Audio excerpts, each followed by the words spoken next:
Olá, fã de Elvis do mundo inteiro! Esse vídeo é para vocês e para nós nos deliciarmos na vida de Elvis Presley. Esse vídeo faz parte de uma série de vários vídeos que vão acontecer aqui no canal sobre a vida de Elvis, desde o seu nascimento até a sua ascensão ao sucesso e a sua morte. Todos os vídeos são baseados na biografia escrita por Peter Guralnick, Elvis, Último Trem para Memphis e Amor Descuidado, e vocês vão poder acompanhar a leitura desse livro aqui comigo, com muitos detalhes, muitas fotos da época e muita música.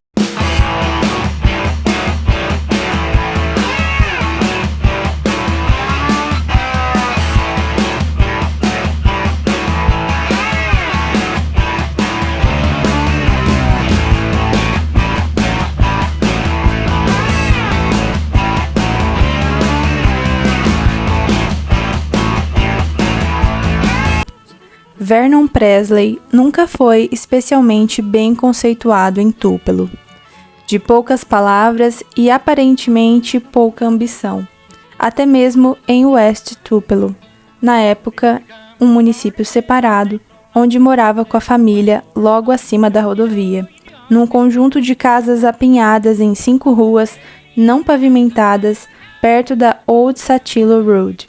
Ele era considerado um espírito um tanto vazio, embora trabalhador, de boa aparência, talvez bonito, mas improvável de um dia chegar a algum lugar. Trabalhou arduamente para manter uma sucessão de empregos limitados pela depressão.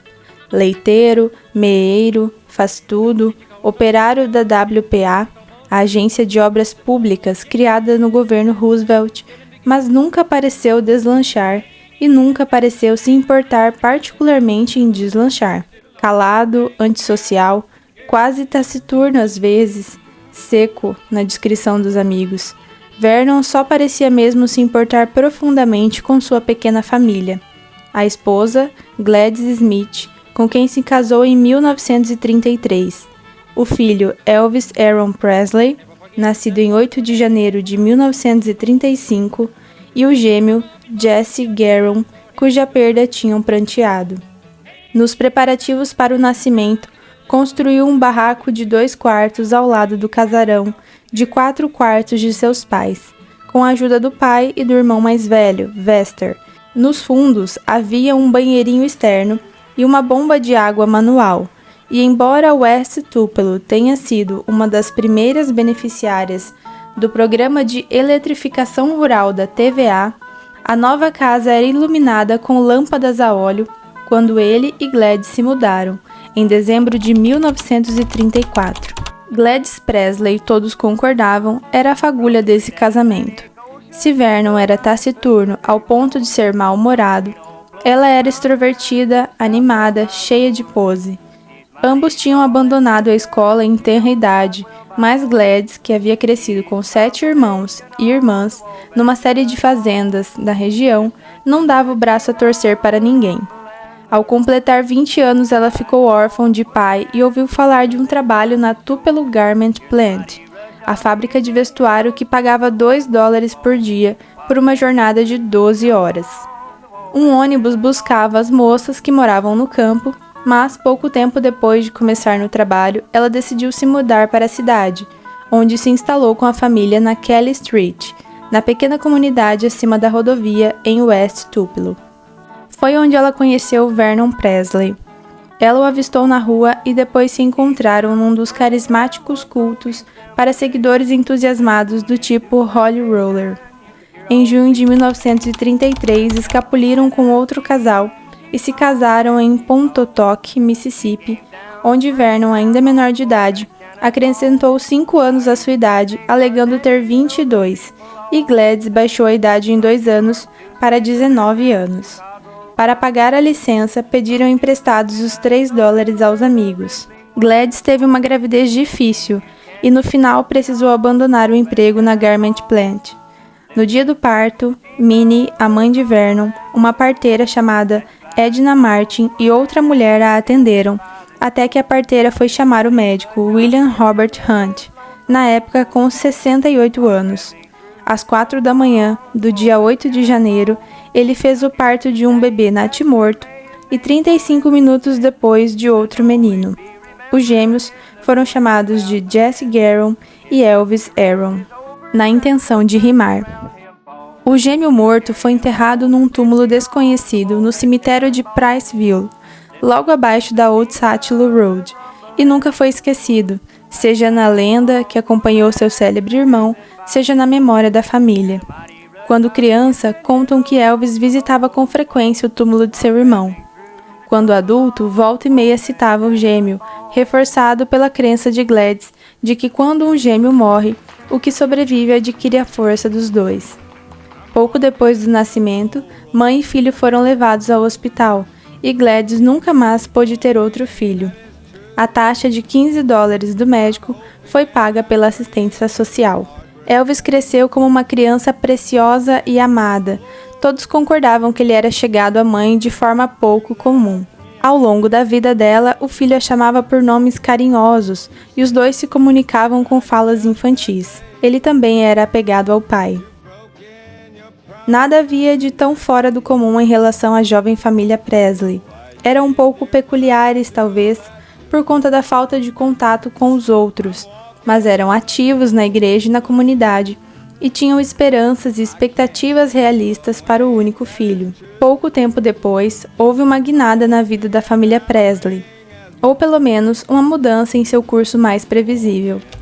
Em 16 de novembro de 1937, Vernon, Travis, irmão de Gladys, e um sujeito chamado Leather Gable foram acusados de falsificação de cheque, por alterar e depois descontar um cheque de originalmente $4, feito por Orville Bean, e entregue a Vernon para quitar a compra de um porco. Em 25 de maio de 1938, Vernon e seus 2 cúmplices foram condenados a 3 anos de trabalhos forçados na Parchman Farm. Na verdade, ele ficou preso apenas 8 meses, mas esse foi um evento transformador na vida da jovem família. No curto período em que o marido esteve na prisão, Gladys perdeu a casa e ficou um tempo morando com os sogros, na casa ao lado. No entanto, Gladys e Jesse não se entendiam, e logo mãe e filho se mudaram para Tupelo, onde Gladys foi morar com os primos Frank e Leona Richards na Maple Street, e conseguiu um emprego na lavanderia Mid-South. Aos fins de semana, Gladys e seu filho costumavam viajar 5 horas de ônibus para visitar Vernon na Parchman. Vernon, Travis e Leather Gable foram soltos em 6 de fevereiro de 1939 em resposta a uma petição comunitária e a uma carta de Orville Bean solicitando a suspensão da sentença. Logo se mudaram de volta a West Tupelo, indo de uma casinha alugada a outra.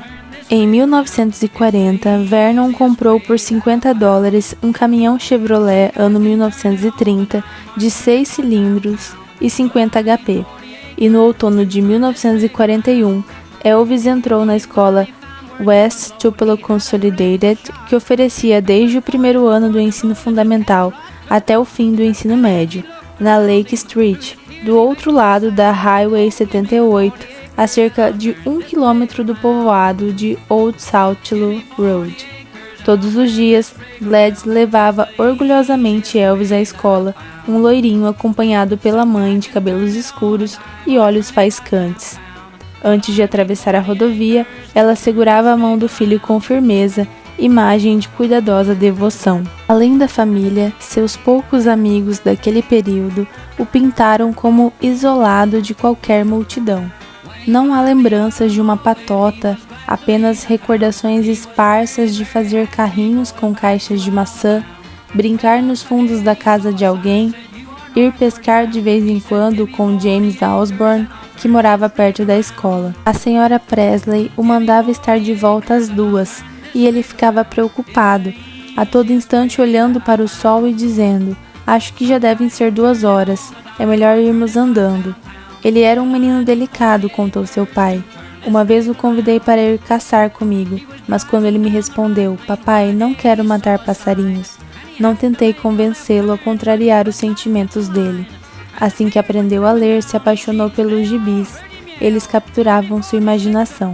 Amava as páginas coloridas e as poderosas imagens de força e sucesso. Elvis ouvia as nossas conversas sobre as preocupações com as nossas dívidas, desemprego e doenças. Sua mãe se lembra orgulhosamente. E ele dizia: "Não se preocupe, baby. Quando eu crescer, vou te comprar uma bela casa, pagar tudo o que você deve no supermercado e comprar 2 Cadillacs, um para você e papai e o outro para mim." Na escola, foi um estudante mediano, querido, mas mediano, de acordo com suas professoras e professores. Ele próprio raramente falava de seus anos de infância, exceto para observar que não tinham sido fáceis, e de vez em quando recordar momentos de rejeição.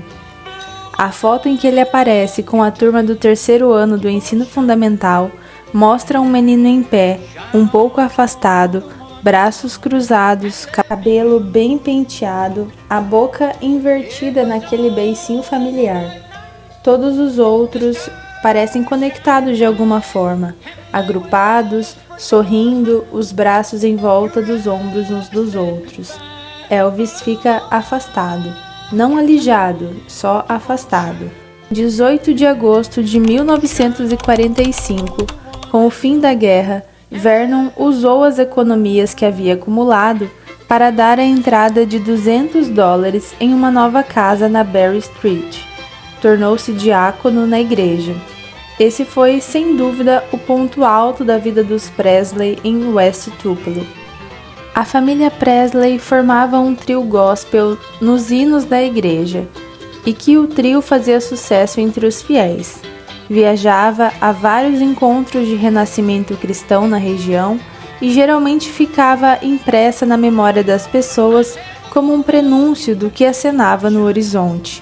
Nesse mesmo ano, Elvis Presley, tímido, sonhador, estranhamente brincalhão, levantou e cantou na frente de uma plateia de várias centenas de pessoas aos 10 anos de idade na anual Feira de Gado Leiteiro de Mississippi, Alabama, no Fairground, o parque situado no coração de Tupelo. Elvis não sabia tocar violão e ninguém tocou para ele. Apenas subiu numa cadeira para alcançar o microfone e cantou Old Ship. Era a primeira vez que cantava em público. Não muito tempo depois do concurso, Elvis ganhou seu primeiro violão. Elvis conta que queria uma bicicleta. Por que acabou ganhando o violão? Só por um motivo. A mãe dele estava preocupada que ele poderia ser atropelado, sem falar que o violãozinho era bem mais barato. "Filho, você não prefere um violão?", sugeriu Gladys. "Ajudaria você a cantar suas músicas, e todo mundo gosta de ouvir você cantar." O tio dele, Vester, que costumava tocar em botecos e em bailes country e era fã de música country, e o irmão de Gladys, Johnny Smith, ensinaram-lhe alguns acordes, mas quem deu o maior apoio foi o novo pastor Frank Smith. Elvis começou a fazer o acompanhamento para o coro especial do culto. Eu precisava insistir para ele tocar. Ele não se animava. Naquela época, não havia outras crianças para cantar com ele. Cantou várias vezes e o pessoal gostou. O comprometimento de Elvis com a música ficou evidente, não só por cantar na igreja, mas pelas viagens que ele fazia à cidade aos sábados à tarde para assistir ao Velo Jamboree, espécie de festival de calouros transmitido direto do fórum. Uma multidão aparecia, adultos e crianças. Você entrava na fila para se apresentar. Era só algo para fazer no sábado. E ele ia à estação de rádio para tocar e cantar.